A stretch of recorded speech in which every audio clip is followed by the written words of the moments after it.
joining me. The title of this presentation is 2019: A Space Odyssey, an architectural science fiction parody poem and also a thesis project. I'll be presenting in the PechaKucha format in order to allow maximum time for discussion, so I apologize for moving quickly, but we have a lot of ground, or space rather, to cover. Let me begin with an introduction. My name is Chris Vanderhoek, and I'm here because I want to be an architect. Fortunately, I did some quick math, and even after this thesis, I will be several thousand hours and dollars short of achieving this goal. So for now, I'm content to call myself a satirist architect, an imposter of sorts, but one who has some other interests as well. And although my legal permissions may be different from my architect colleagues, I try to speak for us all when I claim that the true asset of the architect is the ability to access what is not yet there. The trade of architecture is to bring others along into these futures. So from this new position, I changed the rules a bit.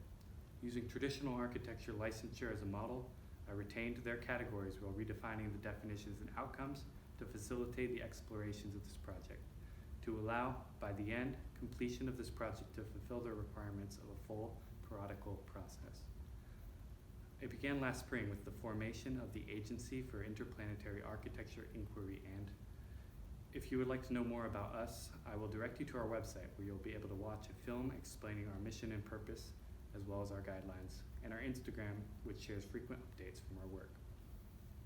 But for time's sake, I would like to jump right into phase 2, which asks, as an imaginative practice, how do we develop a project out of the void? The response was to outsource, so I began to commission creative work from the others around the topics of my interest. So over the summer, I asked for submissions of poetry around the idea and emotion of space and space travel. I received 21 submissions from a variety of voices and even across media, as some interpreted poetry into illustration or music.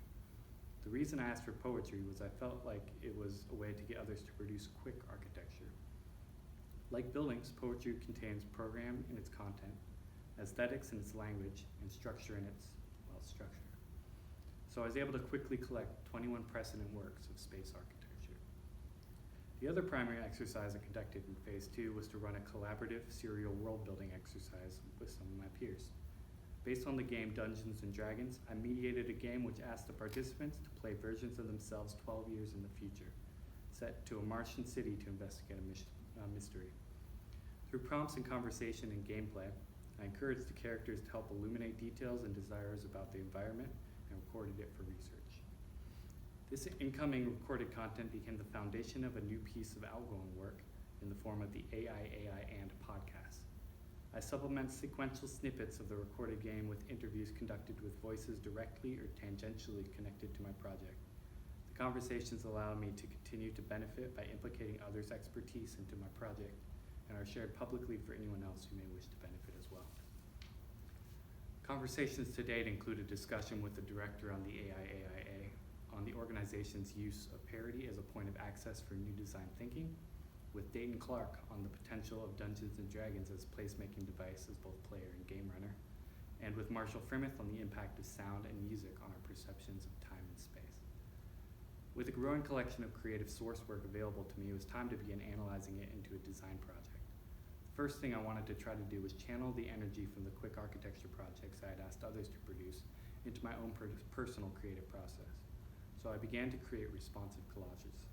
For each poem, I would select a disposable travels photo, and after reading the poem, cut, alter, and rearrange the photo responding to the words, actions, or feelings depicted. This was an attempt to, in some space between earnesty and metaphor, collage moments from my own past into visions of a shared future. These new images are neither my own experiences anymore, nor are they strictly illustrations of the poetry of others. Rather, they are travel snapshots of a reality that necessitates the participation of both. Through everything that had been made to this point, I was beginning to develop a sense of place connected to these environments I was already occupying and asking others to occupy in a metaphysical sense. So it was time to begin to map and formalize these new worlds. This first diagram is a 6-phase plan for the expansion of interplanetary transportation and habitation. After this, I continued to narrow in on site by developing a schematic plan for a Martian city named Onustis, Latin for fullness, to speak against the anxiety felt through poetry around the notion of a void. The city is laid out in 5 nested domes with graduated atmosphere to promote the evolutionary adaptation of life coming from Earth. The city also privileges public transit as private vehicles will be unavailable. I also produced a section for One Estes, highlighting the potential to expand the city underground where atmospheric conditions can be more easily manipulated. In addition to schematic ideas about commercial and residential zoning, the idea of a central stair emerged as a dramatic piece of public space, as well as a level devoted to a simulated natural environment. The next diagram brings back poetry for a final act. Having gleaned the intention from the arrangements, I decided to abstract them back into words for further study.